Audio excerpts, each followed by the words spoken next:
Alors, on pourrait décrire pendant des heures la manière dont fonctionne la mécanique du consentement au pouvoir.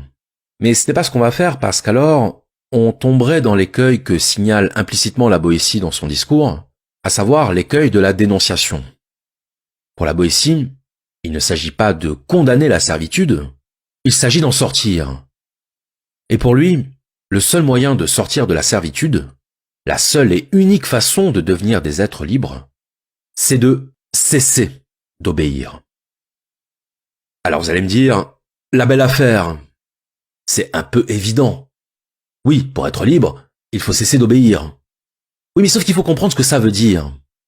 Être libre, c'est cesser d'obéir, mais est-ce que nous comprenons bien ce que ça veut dire, cesser d'obéir?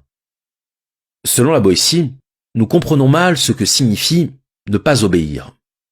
Parce que nous sommes tellement accoutumés à notre servitude que nous imaginons que pour être plus libres que nous ne le sommes, nous devrions nous battre.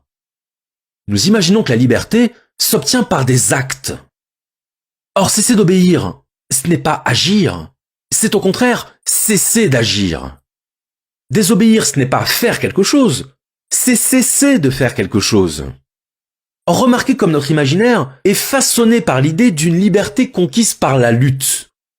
Remarquez comme la liberté est associée dans notre esprit à des images de violence et à des scènes d'insurrection. Constatez à quel point les éléments de langage utilisés par les prétendus défenseurs de l'émancipation sont systématiquement reliés à une mythologie du combat. Lutter pour ses droits, combattre les injustices, résister à l'oppression. Mais ce que dit la Boétie, c'est que la liberté, on ne l'obtient pas par des actes. On ne se débarrasse pas d'un fardeau en le combattant. On s'en débarrasse en le lâchant.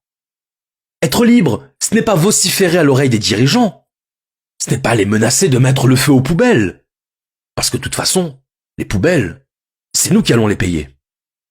Être libre, c'est désobéir. Être libre, c'est cesser d'agir conformément à la volonté du pouvoir.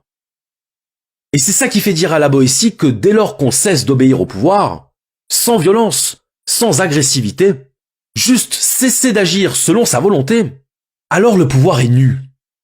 Le pouvoir est démuni. Parce que le pouvoir a besoin de notre participation active.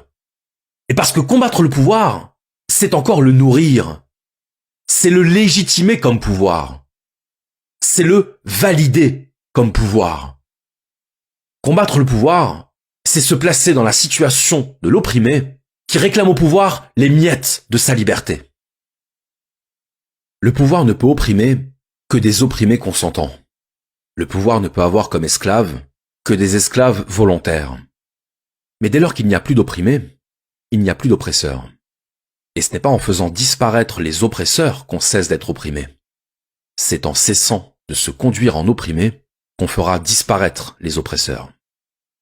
Et c'est ce raisonnement qui conduit la Boétie à écrire cette célèbre phrase qui résume tout. Soyez résolus à ne plus servir et vous voilà libre.